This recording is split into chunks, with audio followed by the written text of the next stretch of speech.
નમસ્કાર વિદ્યાર્થી મિત્રો, ધોરણ 12 ગુજરાતી માધ્યમમાં આપનું ફરી એકવાર સ્વાગત છે. મિત્રો, આપણે ચેપ્ટર નંબર 10ની શરૂઆત કરી ચૂક્યા છીએ, સદિશનું બીજગણિત. જેમાં ભાગ 1માં આપણે થોડીક બેઝિક વ્યાખ્યાઓ જોઈ હતી કે સદિશ કોને કહેવાય, અદિશ કોને કહેવાય, સદિશના કયા કયા ગુણધર્મો છે અને સદિશના કેટલા કેટલા પ્રકાર છે. આ 3 કન્સેપ્ટ આપણે જોયા હતા સદિશના. આજે એ સદિશ વિશે થોડાક ક્વેશ્ચન જોવાના છે. એક્સરસાઇઝ નંબર 1 કે જે આપણું સ્વાધ્યાય 10.1 અને એની આગળના ઉદાહરણો બધા જ કવર કરી લે છે. તો ચલો મિત્રો, આપણે શરૂ કરીએ સ્વાધ્યાય 10.1 એટલે કે આપણી એક્સરસાઇઝ નંબર 1, જેમાં આપણે જે ભણી ગયા હતા એનું થોડુંક રિવિઝન કરી લઈએ કે સદિશ કોને કહેવાય, અદિશ કોને કહેવાય.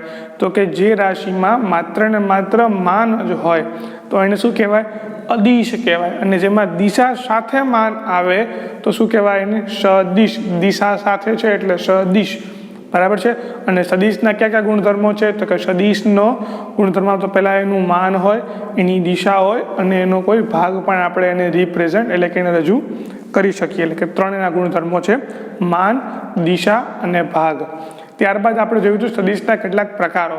તો સદિશના શૂન્ય સદિશ છે, એકમ સદિશ છે, સમઉદ્ભવ સદિશ છે, સમરેખ સદિશ છે, સમાન સદિશ છે અને છેલ્લો પ્રકાર હતો, છઠ્ઠો પ્રકાર હતો જે હતું સદિશોનો ઋણ સદિશ, બરાબર છે. તો આ 6 પ્રકારો આપણે જેની વ્યાખ્યા સમજી લીધા બાદ એના જેવા જ એટલે કે એના બેઝિકને અનુરૂપ જ એક્ઝામ્પલ લઈને આજે આપણે આવ્યા છીએ. તો ચલો મિત્રો, બિલકુલ સમય વેડફ્યા વગર સૌપ્રથમ એક્ઝામ્પલ નંબર 1, એક્સરસાઇઝ 1નો એક્ઝામ્પલ નંબર 1 શું કહે છે તો કે દક્ષિણથી પશ્ચિમ તરફ દિશા આપી છે. દક્ષિણ દિશાથી પશ્ચિમ દિશા તરફ ના 30 અંશના ખૂણે 40 કિલોમીટરનું સ્થાનાંતર દર્શાવતો આલેખ દર્શાવો. બતાવી દઈએ. જો તો પહેલાં આપણે અહીંયા વાત કરીએ ઉકેલ. એ પહેલો એક્ઝામ્પલ. પહેલાં તો આપણે એને આલેખ બનાવીએ. આલેખ દિશા બતાવવાની છે. 4 દિશા હોય, બરાબર છે.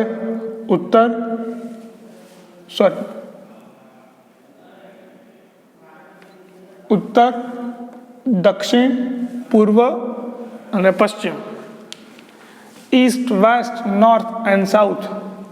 તમને શું કીધું છે તો કે દક્ષિણથી પશ્ચિમ તરફ એટલે કે આ દક્ષિણ દિશાથી પશ્ચિમ દિશા તરફ એટલે કે આ ખૂણો આ કેટલા અંશનો છે, 30 અંશનો છે. અને એમાં આ ખૂણાથી તમારે માપવાનું છે કેટલું તો કે 40 કિલોમીટર. તો માપી લઈએ. અહીંયા આ છે 1 કિલોમીટર, આ 2 કિલોમીટર, આ 3 કિલોમીટર, આ 4 એટલે કે આ 10 કિલોમીટર, 20 કિલોમીટર, 30 કિલોમીટર અને આપણું આ બિંદુ આવશે 40 કિલોમીટર. તમે એકમ માપ મૂકી શકો છો, સ્કેલ માપ મૂકી શકો છો. શું થશે સ્કેલ માપ? સ્કેલ માપ બરાબર 1 સેન્ટીમીટર બરાબર 10 કિલોમીટર. તો તમે જ્યારે અહીંયા પહોંચશો એ માપ કયું થયું, 40 કિલોમીટર. એટલે કે શું થયું તો કે દક્ષિણથી પશ્ચિમ તરફ 30 અંશનો ખૂણો બનાવી અને 40નું માપ આપણે બતાવ્યું. એટલે કે 40નું માપ એ માન છે અને દિશા આપણને આપેલી હતી કે દક્ષિણથી પશ્ચિમ તરફ 30 અંશનો ખૂણો. તો આ દિશા અને માન એ બંનેનો ઉપયોગ થાય છે, માટે આને શું કહેવાશે, સદિશ કહેવાશે. બહુ બેઝિક છે. આવા એક્ઝામ્પલ ક્યારેક ક્વેશ્ચનમાં પૂછાય નહીં. ચલો, એના પછીનો બીજો એક્ઝામ્પલ એના જેવો જ છે. શું કીધું છે અહીંયા નંબર 2 કે ઉત્તરથી પૂર્વ તરફ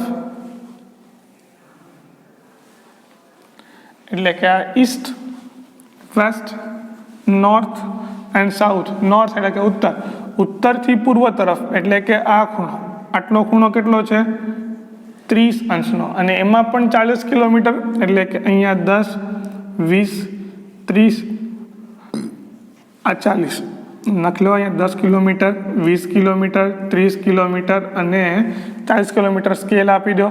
સ્કેલ શું થશે તો કે 1 સેન્ટીમીટર બરાબર 10 કિલોમીટર.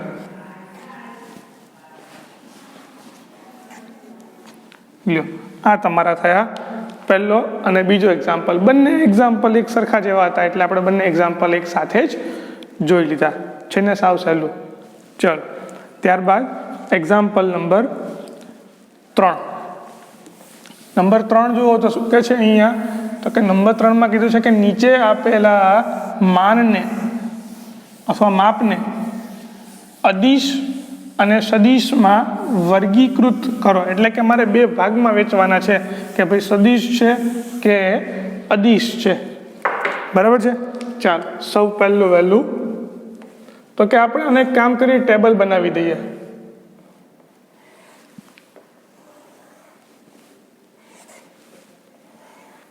આ બાજુ લખીએ બધા જ અદિશ વાળા, આ બાજુ લખીએ બધા જ સદિશ વાળા. બરાબર. નંબર 1. હા, પહેલા તો આ શું આપેલું છે? કિલોગ્રામ, કિગ્રા. એટલે કે અહીંયા તમે જોશો તો આ તમને આપેલું છે માન. 10 એનું માન છે, એનો એકમ શું છે? એનો એકમ છે કિગ્રા. કિગ્રા એટલે કે શું કહેવાય? શેનો એકમ થાય? વજનનો એકમ. અને વજન શેમાં આવે? વજન આવે અદિશમાં. એટલે આ રાશિ જે છે 10 કિલોગ્રામ એ શેમાં થશે? તો એ થશે અદિશના ખાતામાં. એટલે કે નંબર 1 10 કિલોગ્રામ એ છે અદિશ રાશિ. પછી જુઓ તો કે 2 મીટર. મીટર એટલે કે શું થાય? તો કે મીટર એ એકમ છે અંતરનો. શેનો એકમ છે? અંતરનો. પછી દિશા આપેલી છે ઉત્તર પશ્ચિમ દિશામાં. ઉત્તર પશ્ચિમ દિશામાં એટલે કે આ થઈ યુ ઈસ્ટ, વેસ્ટ, નોર્થ અને સાઉથ. ઉત્તર અને પશ્ચિમ એટલે કે આ દિશામાં 2 મીટર જવાનું. દિશા પણ આપેલી છે, માન પણ આપેલું છે, માટે શું કહેવાશે?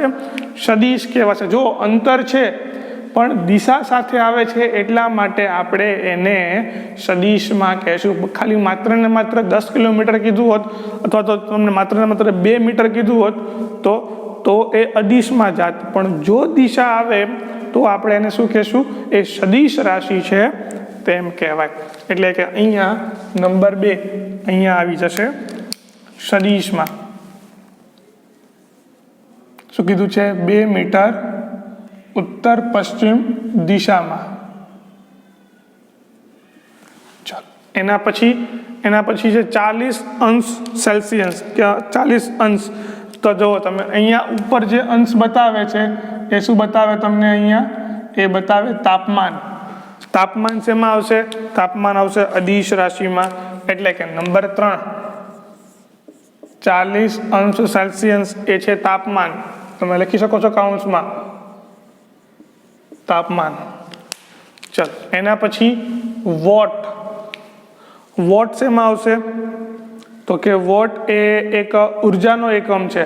તમે ઘણીવાર બલ્બ જોશો તો બલ્બમાં લખેલું હશે કે 12 વોલ્ટનો બલ્બ છે કે 15 વોલ્ટનો બલ્બ છે. બરાબર છે. તો એ બલ્બ છે એ આમ જોવા જઈએ તો વિદ્યુત ઉર્જાનો એકમ કહેવાય. વિદ્યુત ઉર્જાનો દર છે વોટ. તો એ પણ શેમાં આવશે? અદિશ રાશિમાં આવશે. Number 4 40 vote. વોટને W પણ આપણે કહીએ છીએ ઇંગ્લિશમાં. ચલો પછી છે કુલંબ. કુલંબનો ઉપયોગ ક્યાં કરીએ છીએ? તમે કદાચ ફિઝિક્સમાં ભણી ચૂક્યા છો. કુલંબનો નિયમ આવતો હશે 12મા ધોરણમાં ફિઝિક્સમાં. તો કુલંબ એટલે કે એ છે વિદ્યુત ભાર. વોટ એટલે વિદ્યુત ઉર્જા. એ વિદ્યુતની ઉર્જા છે. ઇલેક્ટ્રિસિટીમાંથી મળતી ઉર્જા એને કહેવાય વોટ. બરાબર છે. પણ એ જે વિદ્યુત ભાર જે છે, વિદ્યુત ભારનો એકમ છે કુલંબ. અને એ વિદ્યુત ભાર એક સદિશ રાશિ છે. વિદ્યુત ભાર કેવી રાશિ છે? સદિશ રાશિ. એટલે નંબર 5 આ છે 10⁻⁻⁹ કુલંબ. આ છે વિદ્યુત ભાર. અને વિદ્યુત ભાર શેમાં આવશે? એ છે સદિશ રાશિ. ચલો એના પછીનું છેલ્લું છે 20 મીટર પ્રતિ સેકન્ડ. સેકન્ડનો વર્ગ.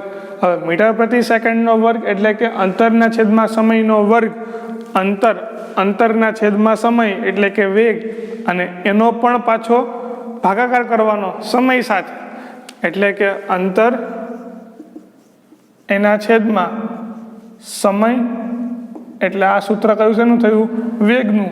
અને એના પણ છેદમાં સમય કરું તો આ સૂત્ર શેનું બની જશે? આ બનશે પ્રવેગનું. એ થશે અંતરના છેદમાં સમયનો વર્ગ. જો તો અંતર એટલે કે મીટર અને આ થશે સેકન્ડનો વર્ગ. બરાબર છે? એટલે આ સૂત્ર શેનું છે? પ્રવેગનું. અને પ્રવેગ શેમાં આવે? સદિશમાં આવે. એટલે કે આ છે નંબર 6. શું થશે? 20 મીટર પ્રતિ સેકન્ડ સ્ક્વેર.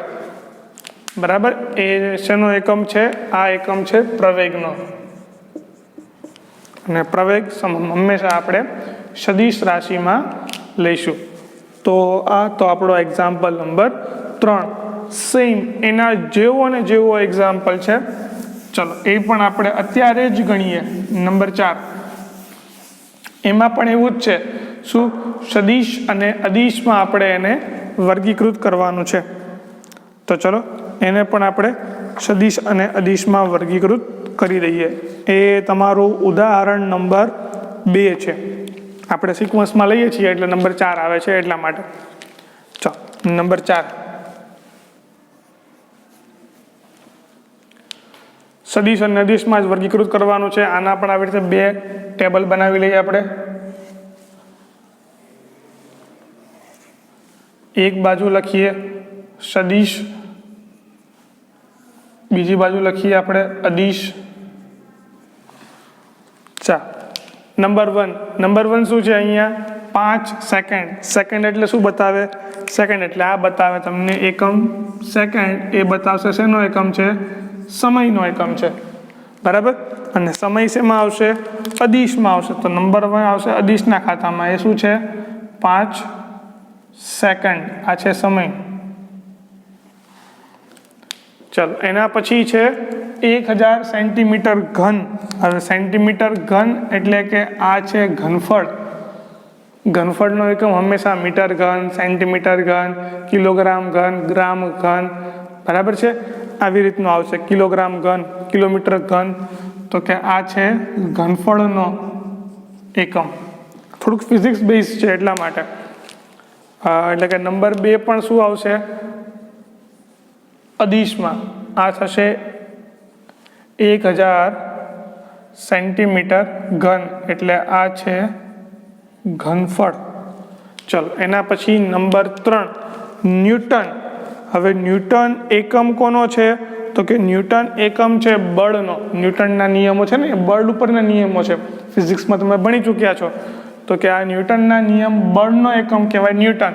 અને બળ હંમેશા આપણે લઈએ છીએ સદિશ રાશિમાં. એટલે કે નંબર 3 શું થાય અહીંયા? 10 ન્યૂટન. ન્યૂટન એકમ શેનો છે? બળનો છે. ચલો એના પછી છે 30 કિલોમીટર પ્રતિ કલાક. 30 કિલોમીટર પ્રતિ કલાક. હવે આમ જોવા જઈએ તો અંતરના છેદમાં સમય. આને કહેવાય ઝડપ. પણ જો આ ઝડપને કોઈ દિશા મળે તો એ થઈ જાય વેગ. વેગમાં ઝડપમાં આટલો ફરક છે. બરાબર છે? ચાલો એટલે આ થશે આપણા માટે અહીંયા ઝડપ. આપણને કોઈ અહીંયા દિશાનો ઉલ્લેખ કર્યો નથી. બરાબર.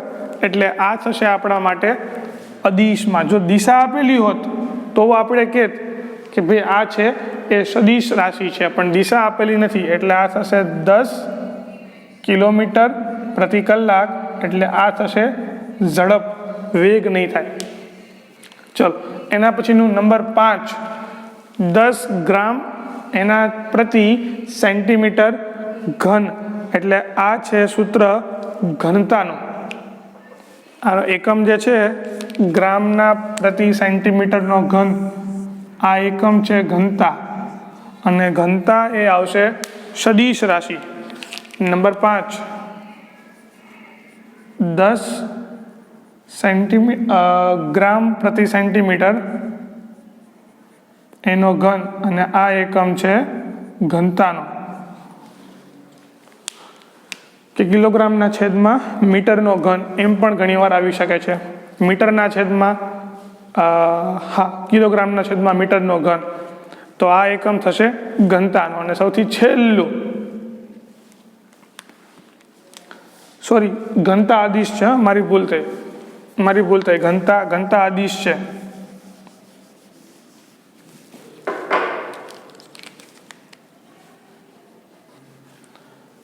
10 ગ્રામ પ્રતિ સેન્ટીમીટરનો ઘનતા છે એ અદિશ રાશિ છે. ચલો એના પછીનું સૌથી છેલ્લું, મીટરના છેદમાં સેકન્ડ. મીટર એટલે કે અંતર કહેવાય, સમય આપેલો છે, સેકન્ડ એટલે કે સમય, અંતરના છેદમાં સમય એટલે આ શું થઈ જાય? ઝડપ. પણ તમને અહીંયા દિશા મેન્શન છે કે ઉત્તર દિશામાં જ ગોતો, એટલે કે આ શું થઈ જશે? હવે આ થઈ જશે આપણા માટે વેગ. નંબર 6 શું છે કે 20 મીટરના છેદમાં સેકન્ડ અને ઉત્તર દિશામાં, એટલે આ થઈ જશે આપણા માટે વેગ. દિશા આપી દીધી એટલે એ કહેવાય સદિશ. બરાબર છે? તો આ રીતનું વર્ગીકરણ કરવાનું થાય. ચલો ત્યારબાદ એના પછીનો એક્ઝામ્પલ જે છે થોડોક એના જેવો જ છે, પણ એમાં તમને એકમ નથી આપેલા, તમને એ બધી રાશિઓ આપેલી છે. બરાબર છે? અને એ રાશિઓનું આપેલું છે તમને કે તમે અહીંયા આ રાશિઓનું વર્ગીકરણ કરો કે અદિશ છે કે સદિશ છે. તો ચલો એનું પણ વર્ગીકરણ કરી દઈએ. પહેલાં આપણે લખીએ સદિશ અને પછી આપણે લખીએ અદિશ.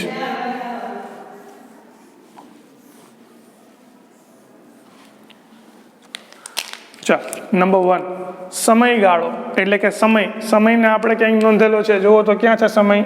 આર્યો અદિશમાં છે. એટલે કે નંબર 1 સમયગાળો એ કેવી રાશિ છે? અદિશ રાશિ છે. પછી અંતર ક્યાં આવશે? તો કે અંતર જોવા જઈએ આપણે તો કે અંતરનો ઉપયોગ આપણે અદિશમાં પણ કર્યો છે અને સદિશમાં પણ કર્યો છે. પણ શું છે ફરક? એટલો કે અહીંયા આ અંતર આપેલું છે 2 મીટર, પણ દિશા આપેલી છે. જો દિશા આપેલી હોય તો સદિશ કહેવાય, દિશા આપેલી ના હોય તો શું કહેવાય? અદિશ. એટલે આપણે અંતરને અદિશમાં લેશું. નંબર 2 અંતર. પણ જો આ અંતરને દિશા આપેલી હોય તો અંતર શેમાં કહેવાશે? સદિશમાં કહેવાશે. પછી બળ શેમાં કહેવાશે? તો કે બળ કહેવાશે સદિશ રાશિ. નંબર 3 બળ. પછી વેગ પણ શેમાં કહેવાશે? એને દિશા હોય એટલે આ થશે સદિશ રાશિ. અને નંબર 5 થયેલું કાર્ય, વર્ક ડન, એટલે આ થશે અદિશ રાશિ. કાર્ય હંમેશા અદિશ જ હશે. તો આ થયું એનું વર્ગીકરણ. બરાબર છે? ચાલો ત્યાર પછીના એક્ઝામ્પલ આપણે એ પણ સાથે સાથે જોઈ લઈએ. બહુ ઇઝી એક્ઝામ્પલ છે કે જેમાં આપણે સદિશના જે પ્રકારો જોયા હતા એ સદિશના પ્રકારો આપણે આકૃતિ ઉપરથી જોઈને ઓળખવાના છે કે આ જે પ્રકારો છે એ સમઉદ્ભવ છે, સમાન છે, સમરેખ છે કે સમરેખ પરંતુ સમાન નહીં એવા. બરાબર છે? તો આ નીચેની જે 2 આકૃતિ આપેલી છે બંને આકૃતિ માટે આપણે અહીંયા અલગથી કહેવાનું છે. તો ચલો આપણે એ પણ આ સાથે જ અત્યારે જ જોઈ લઈએ.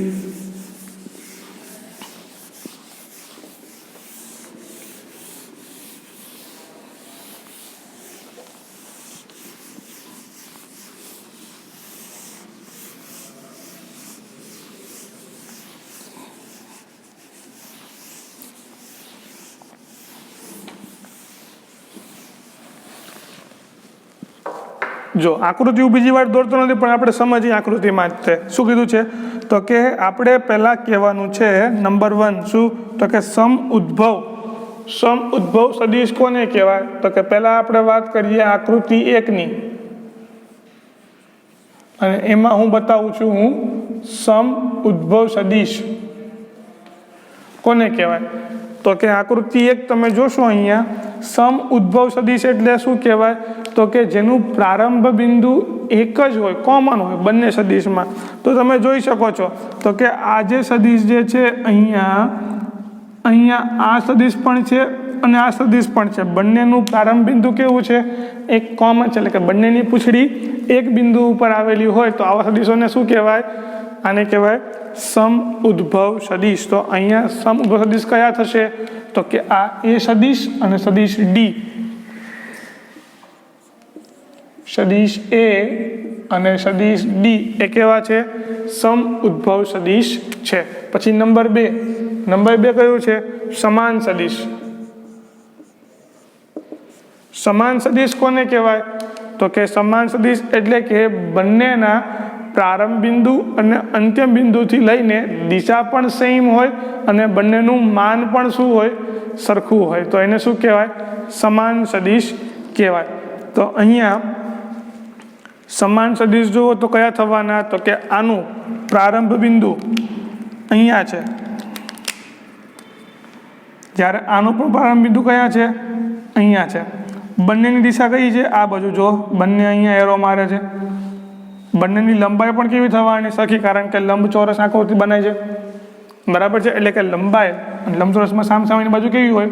સમાન। એમ તો જુઓ તો આ સી અને એ પણ સમાન છે, પણ અહીંયા એમાં આ બાજુ દિશા છે, જ્યારે સીમાં આ બાજુ દિશા સમાન નથી, દિશા પાછી કેવી છે? વિરુદ્ધ છે। માટે આ જે છે એ સમાન નથી, પણ બી અને ડી એ કેવા છે? સમાન છે। એટલે કે સમાન સદિશ અહીંયા આવશે બી અને ડી, બરાબર? એના પછી છે સમરેખ।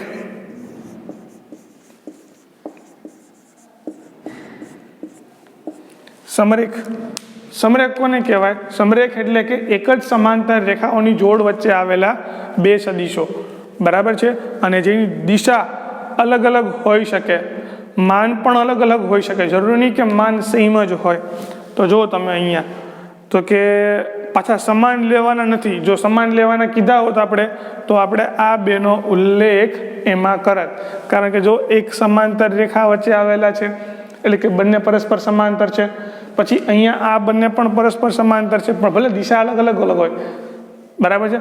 પણ સમાંતર થાય છે, પણ આપણને સમાન લેવાના કીધા નથી। જો સમાન લેવાના કીધા હોત તો આપણે બી અને ડી નો પણ અંદર સમાવેશ કરત, પણ માત્ર કયા આવશે? એ અને સી। અહીંયા કયા આવશે?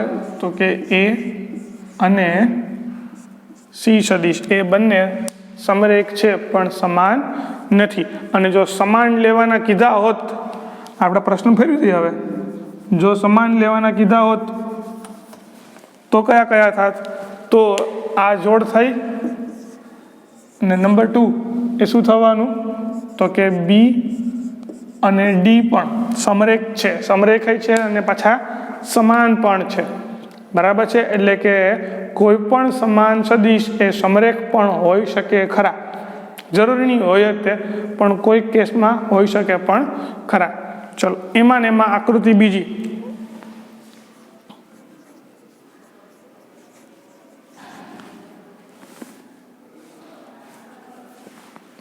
પહેલું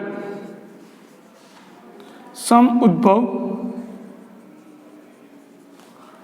બીજું સમાન અને ત્રીજું સમરેખ। ચલો, આકૃતિ તમે જોતા જાઓ ત્યાં ખૂણામાં, અહીંયા તમને માપ આપેલું છે કે આના બરાબર આટલું જે માપ છે એના બરાબર તમારે 1 એકમ લેવાનું। એટલે કે આ 1, 2 ને 3 એકમ છે, આ 2 એકમ છે, અહીંયા 2 એકમ છે, અહીંયા 1, 2 અને 3 એકમ છે, બરાબર છે? જુઓ તો અહીંયા આ 3 એકમ ને આ 3 એકમ, પણ તકલીફ એટલી છે કે આની દિશા નીચે તરફ છે, આની દિશા આ બાજુ છે, જ્યારે આ બંને સમાંતર પણ છે અને દિશા પણ એક તરફ છે। બંનેનું માન અહીંયા પણ 2 એકમ, અહીંયા પણ 2 એકમ થાય છે, માટે એ અને સી કેવા થવાના? તો કે દિશા અને માન સરખા હોય એટલે આ થવાના સમાન સદિશ। એ અને સી કેવા થવાના? સમાન, બરાબર છે? પછી સમ ઉદ્ભવ એટલે કે એક જ બિંદુ હોય એ લોકોનું ઉદ્ભવ સ્થાન। એટલે કે જુઓ તો અહીંયા તો કે અહીંથી સી નીકળે છે, અહીંથી ડી નીકળે છે અને અહીંથી બી નીકળે છે, એટલે કે આના સમ ઉદ્ભવ સદિશ કયા થવાના? તો કે એ થશે બી, સી અને ડી।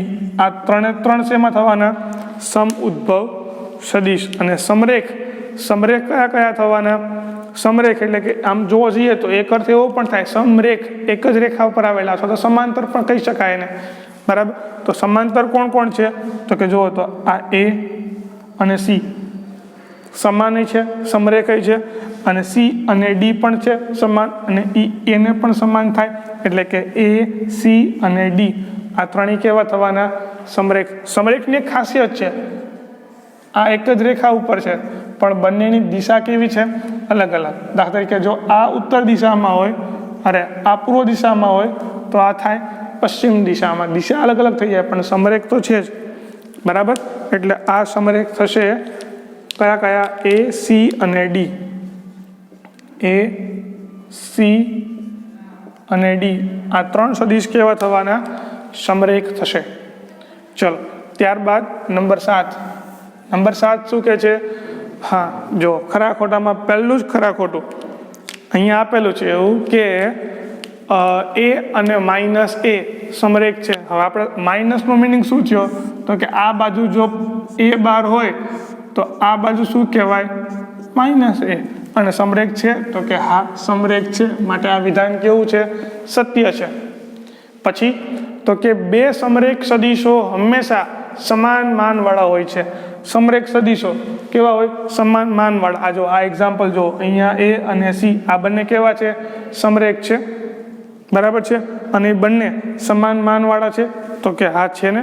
પછી આ જો આ એ અને ડી એ સમરેખ છે તો કે હા સમરેખ છે ને. એ સમાન માન છે તો કે ના, અહીંયા 1 અને 2 છે, અહીંયા 1 2 ને 3 છે, માન સમાન છે નહીં, બરાબર છે.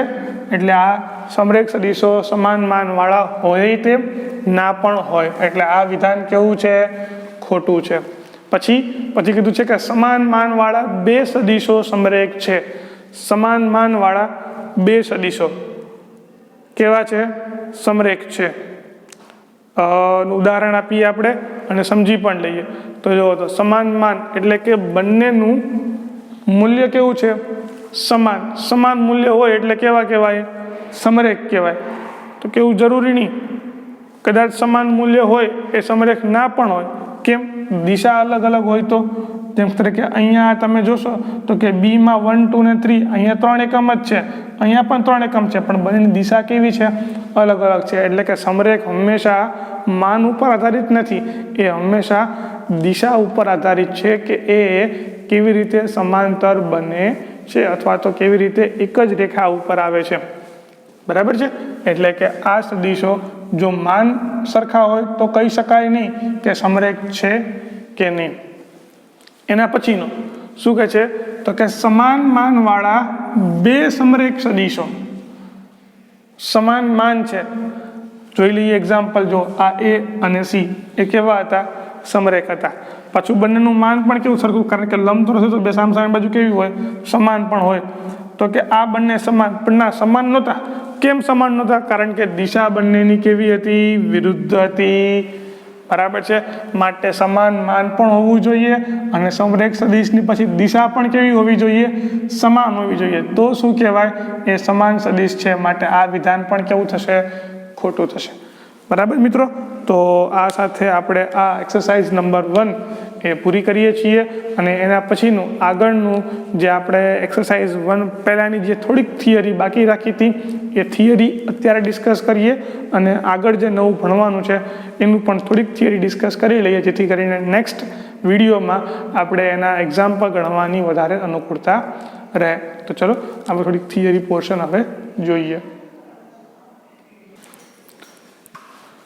ચલો વિદ્યાર્થી મિત્રો, તો આપણે હવે થોડીક થિયરી સમજી લઈએ. તો એ સ્થાન સદિશ કોને કહેવાય એ થોડુંક સમજવા માટે થોડુંક એક બેઝિક કન્સેપ્ટ સમજવો પડશે કે સદિશના ઘટકો શું છે. તો જનરલી આપણે વાત કરીએ કે સદિશ માટે 3 યામ પદ્ધતિ છે.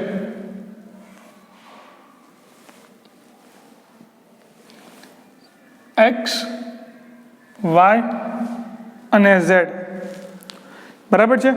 આ એક્સ, વાય અને ઝેડ એના ઉપરના આપણે 3 બિંદુઓ લઈ લઈએ. હવે જો એક્સ અક્ષ ઉપરનું બિંદુ હોય, એકમ લઈએ છીએ આપણે, આ વચ્ચેનું અંતર આપણે લઈએ છીએ 1, એટલે આ થશે એક્સ અક્ષ ઉપરનું 1, વાય અને ઝેડ બંને કેવા થઈ જવાના 0.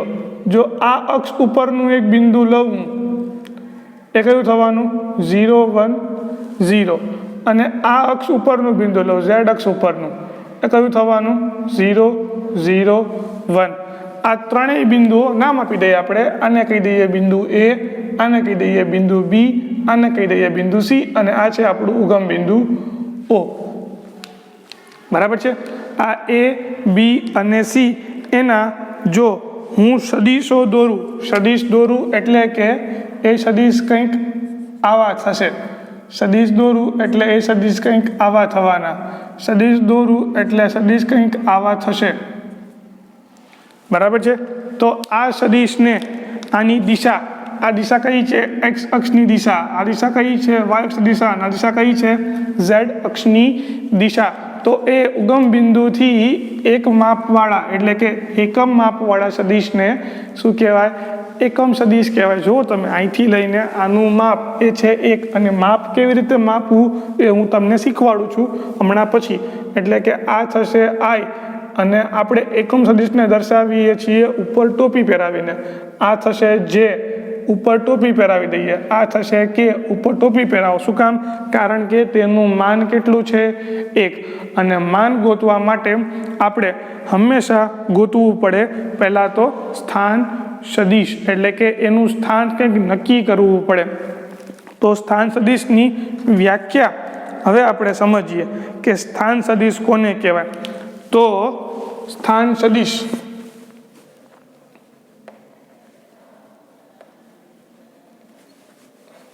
કે ઉગમ બિંદુ,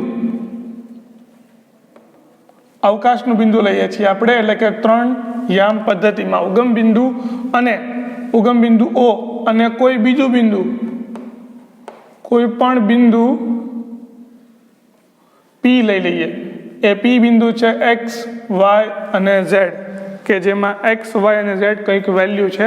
એક્સ એટલે કે એક્સ અક્ષની વેલ્યુ છે, વાય એટલે કે વાય અક્ષની કોઈક વેલ્યુ છે, ઝેડ એટલે કે ઝેડ અક્ષની કોઈક વેલ્યુ છે. આ બિંદુ ઉપર તમે આને બતાવો પ્રારંભ બિંદુ અને આને બતાવો અંતિમ બિંદુ, તો સ્થાન સદિશ એ થશે ઓપી. ઓપી બરાબર શું થવાનું? તો કે ઓપી બરાબર થશે અહીંયા એક્સ -0, વાય -0 અને ઝેડ -0. બરાબર છે. તો આ થવાનું તમારું સ્થાન સદિશ કે એક્સ, વાય અને ઝેડ. ઘણીવાર આને આમ પણ લખે એક્સ આઈ વત્તા વાય જે વત્તા ઝેડ કે. તો આનો મિનિંગ પણ એ જ થયો, બીજો કોઈ થતો નથી. આ બંને સ્થાન સદિશ જ છે ઓપી. શું છે? આ બધા સ્થાન સદિશ. આમ પણ દર્શાવાય અથવા તો આમ પણ દર્શાવાય. અને કેવી રીતે મળે? તો કે એ આપણને મળશે અંત્ય બિંદુ માઇનસ પ્રારંભ બિંદુ. અંત્ય બિંદુ માઇનસ પ્રારંભ બિંદુથી મને મળશે. એને કહેવાય સ્થાન સદિશ. અને આ સ્થાન સદિશને આપણે આકૃતિ રીતે સમજીએ તો જુઓ તો આ 3 યામ પદ્ધતિ માટે જ પણ થોડીક આકૃતિ વ્યવસ્થિત દોરાય એટલા માટે હું એને એક બોક્સથી દર્શાવું છું.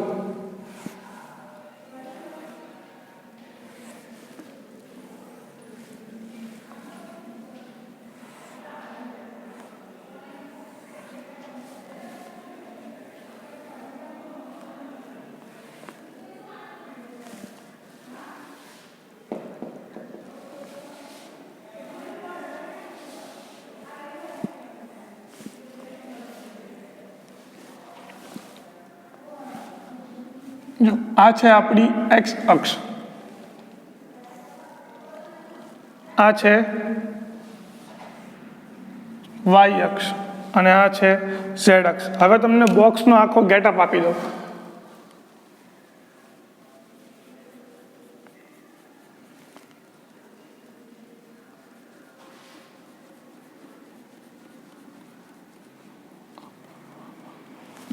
જુઓ તો બોક્સ તમને દેખાય છે. હવે આ છે તમારું ઉગમ બિંદુ O. બરાબર છે. ચાલ, હું આ એક બોક્સને અહીંયા 3 યામ પદ્ધતિમાં મૂકેલું છે, જેમાંનું આ બહારનું બિંદુ થયું, આ પણ બહારનું બિંદુ થયું, આ પાછળનું બિંદુ થયું, આ પાછળનું બિંદુ થયું. બરાબર છે. આ પણ પાછળ, આ આગળનું બિંદુ છે અને આ પાછળનું બિંદુ છે. હવે જુઓ તમે, હું અહીંથી લઈને O થી લઈને આ બિંદુ તમે માપવું છે મારે. આ બિંદુને હું કહી દઉં P, આપણું XYZ. કેમ XYZ? કારણ કે અહીંથી લઈને આટલું માપ કેટલું છે? X છે, એટલે આ થવાનું X. પછી અહીંથી લઈને આટલું માપ એ કેટલું છે? Y. પછી અહીંથી લઈને આટલું માપ એટલે કે આ માપ કેટલું છે? Z. અને ત્યાંથી લઈને આપણે એનો સ્થાન સદિશ બતાવવો છે, તો આ થયો સ્થાન સદિશ, જેને આપણે દર્શાવીશું OP વડે. શેના વડે દર્શાવીશું? OP વડે. તો આ સ્થાન સદિશ દર્શાવાય. બરાબર છે. ચાલો, ત્યારબાદ સદિશના સરવાળા આવે છે. સદિશ મેં તમને કીધું, સદિશના આપણું બીજું પણ નામ છે, અને આપણે ઘણીવાર R' તરીકે પણ દર્શાવીશું. R' એટલે કે જેનું પ્રારંભ બિંદુ અને અંત્ય બિંદુ, એના યામ મને ખબર છે, આ 2 બિંદુ છે, અને એ બિંદુની બાદબાકી કરું એટલે કે અંતિમ બિંદુ માઇનસ પ્રારંભ બિંદુ કરું તો મને મળશે સ્થાન સદિશ. એ સ્થાન સદિશને આ રીતે પણ દર્શાવાય. X, I, Y, J, Z, K. I બરાબર કેટલા હતા? તો કે I બરાબર હતા 1 0 0 સદિશ, વત્તા Y, J બરાબર કેટલા હતા? 0 1 0 સદિશ, વત્તા Z બરાબર કેટલા હતા? 0 0 1. કારણ કે એ બધા કેવા છે? એકમ સદિશો છે. I, J અને K. X અક્ષનો એકમ સદિશ, Y અક્ષનો એકમ સદિશ અને Z અક્ષનો એકમ સદિશ, જેને આપણે I, J, K વડે દર્શાવીશું. તમે અહીંયા આ જે X જે છે એનો ગુણાકાર અંદર સદિશ જોડે, Y છે એનો ગુણાકાર સદિશ જોડે, Z છે એનો ગુણાકાર સદિશ જોડે, અને X માપ છે શું? તો કે X માપ છે અહીંથી લઈને આ બોક્સની ઊંચાઈ. તો આપણે આ બોક્સની ઊંચાઈ અહીંયા બતાવી દઈએ.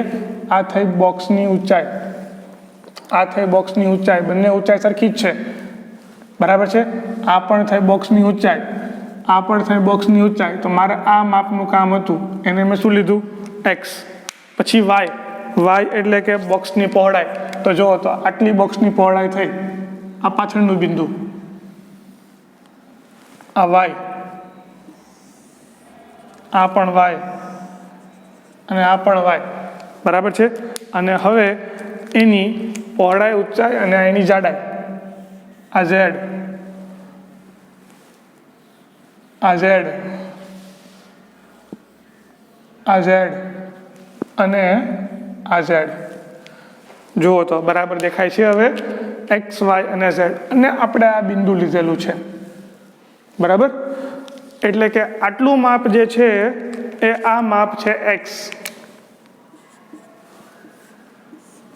પછી આ માપ જે છે એ માપ છે Y, અને આ જે જાડાઈનું માપ છે એ માપ છે Z. અને એ બધા માપ કેવા છે? એ સદિશ નથી, એ બધા કેવા છે? અદિશ છે. એટલે કે X, Y અને Z આ ત્રણેય કેવી રાશિ છે? અદિશ રાશિ છે. તો ભાઈ સદિશ કોણ છે? I, J અને K. આ ત્રણેય કેવા છે? સદિશ છે. આ છે 1 0 0, આ છે 0 1 0, આ છે 0 0 1. કેવી રાશિ થઈ? આ થઈ સદિશ રાશિ. બરાબર છે. ચાલો,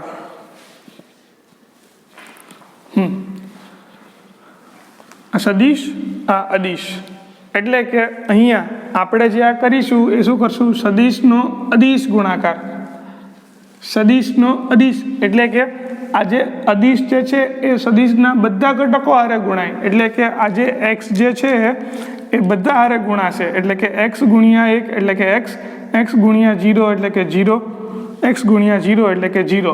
એવી જ રીતે Y સાથે, વત્તા Y ગુણ્યા 0 એટલે કે 0, Y ગુણ્યા 1 એટલે કે Y અને 0. એવી જ રીતે અહીંયા 0 0 Z. પછી પછી થાય સરવાળો. સરવાળો કરવાની એક ખાસિયત છે. શું? તો કે પહેલા ઘટકનો સરવાળો, બીજા ઘટકનો સરવાળો, ત્રીજા ઘટકનો સરવાળો. તો શું થાય? તો કે અહીંયા x વત્તા 0 વત્તા 0, x વત્તા 0 વત્તા 0 આ પહેલો ઘટક. બીજો ઘટક 0 વત્તા y વત્તા 0 બીજો ઘટક. હવે ત્રીજો ઘટક 0 વત્તા 0 વત્તા z, એટલે કે આ થશે x, y અને z, જે આપણે પહેલાં જ ડિફાઇન્ડ કરી દીધેલું હતું, પહેલાં જ ગોતી દીધેલું હતું. બરાબર છે? તો આવી રીતે પણ એને એક રજૂ કરવાની રીત છે. એટલે કે જે પહેલો ઘટક હોય એને i વડે ગુણી દો, બીજો ઘટક હોય એને j કરી દો, ત્રીજો ઘટક હોય એને k કરી દો. તો જ્યાં x, y, z એ અદિશ છે, પણ એને ત્રણેયમાં આવી રીતે લખો તો એ શું થઈ જશે? એ સદિશ થઈ જશે. બરાબર? આટલો એક બંનેનો ડિફરન્સ છે, અદિશમાં અને સદિશમાં. ચલો, ત્યારબાદ સદિશનું માન ગોતવાનું થાય. એટલે કે આ જે સદિશ જે છે ઓપી પણ કહેવાય અને ઘણીવાર આર બાર પણ કહેવાય. બંને વસ્તુ એકની એક જ છે. તો આનું માન ગોતવાનું થાય. માન એટલે કે આવી રીતનું જે આપણે ગઈકાલે જોયું હતું કે આ ઓપી એનું માન, આપણે જોયું હતું એબીનું માન ગોતવું હોય ત્યારે વર્ગમૂળમાં શું કરવાનું? તો કે i, j અને k ના જે ઘટકો છે એનો વર્ગ લઈ લેવાનો. એટલે કે અહીંયા થશે x નો વર્ગ વત્તા y નો વર્ગ વત્તા z નો વર્ગ. એટલે કે i, j, k ના સહગુણકો એનો વર્ગ કરી દો અને સરવાળો કરો અને બધાને વર્ગમૂળ કરી દો, એટલે તમને શું મળે? એ સદિશનું માન મળે. બરાબર છે? તો આ એક અગત્યનો પોઈન્ટ હતો. ત્યારબાદ સદિશના સરવાળા. હવે તમે જોઈ શકો છો કે જો આ એક સદિશ છે, આ બંને સદિશ છે, આનો સરવાળો કરવો હોય તો કેમ કરવાનો? તો કે પહેલા ઘટકનો સરવાળો, બીજા ઘટકનો સરવાળો અને ત્રીજા ઘટકનો સરવાળો કરી શકાય. આપણે અહીંયા ત્રણેયનો સરવાળો કર્યો છે. એટલે કે ત્રણ સદિશ છે, આ પહેલો સદિશ, આ બીજો સદિશ અને ત્રીજો સદિશ. ત્રણેય સદિશના ઘટકોનો સરવાળો કરો તો શું કહેવાય? એને સદિશ સરવાળો. આકૃતિ ઉપરથી જોવા જઈએ તો ધારો કે આ એક છે સદિશ A, એની ઉપર છે અહીંયા આ સદિશ B. તો આ જે મને મળશે એ કહેવાય સરવાળો સદિશ A વત્તા સદિશ B. પછી આ સદિશનો સમરેખ સદિશ કરવું, એટલે કે એનો ઋણ સદિશ ગોતવું, તો આને શું કહેવાય? -b. કારણ કે દિશા એની કેવી થઈ ગઈ? વિરુદ્ધ થઈ ગઈ. તો અહીંયા જે મને મળશે એ મને મળશે a b. એમાં પણ એ જ કરવાનું કે સદિશ A ના x ઘટકની બાદબાકી, y ઘટકની બાદબાકી અને z ઘટકની બાદબાકી. તો આ થયો સદિશના સરવાળા, બાદબાકી અને એનો માન. બરાબર છે? એના પછીની હવે એક અગત્યનો ટોપિક આવે છે દિક કોસાઇન. શું આવે છે? દિક કોસાઇન. એકવાર સમજી લઈએ દિક કોસાઇન, એટલે બહુ ઇઝી રહેશે તમારા માટે.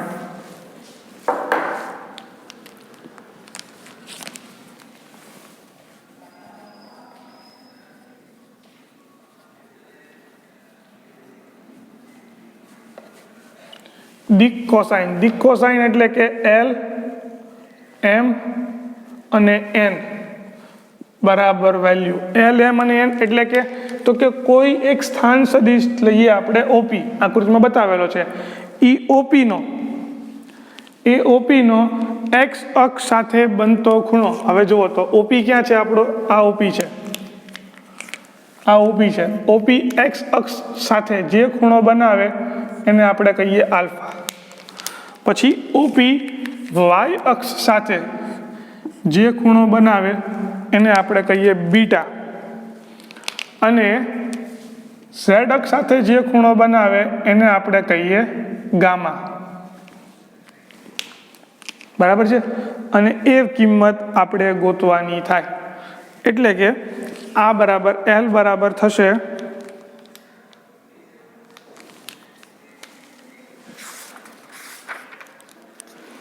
L બરાબર cos આલ્ફા, M બરાબર cos બીટા અને N બરાબર cos ગામા. હવે તમે ત્રિકોણમિતિમાં ભણી ગયા છો. કાટકોણ ત્રિકોણ આવી રીતનો હોય, આ ખૂણો હોય થીટા, તો cos બરાબર શું થાય? cos બરાબર પાસેની બાજુ એના છેદમાં કર્ણ, કર્ણ એટલે કે આ કહેવાય, બરાબર છે। હવે તમે જોશો અહીંયા તો કે આ કાટકોણ ત્રિકોણ આવો બને છે। અહીંયા આ ખૂણો કયો છે? આલ્ફા, એની પાસેની બાજુ એટલે કે કઈ છે પાસેની બાજુ? એક્સ, એના છેદમાં કર્ણ એટલે કે આ થવાનો, અને આનું માન લેવું પડે। હવે આરના માનનું સૂત્ર શું હતું? તો કે વર્ગમૂળમાં એક્સ વર્ગ વત્તા વાય વર્ગ વત્તા ઝેડ વર્ગ, બરાબર છે।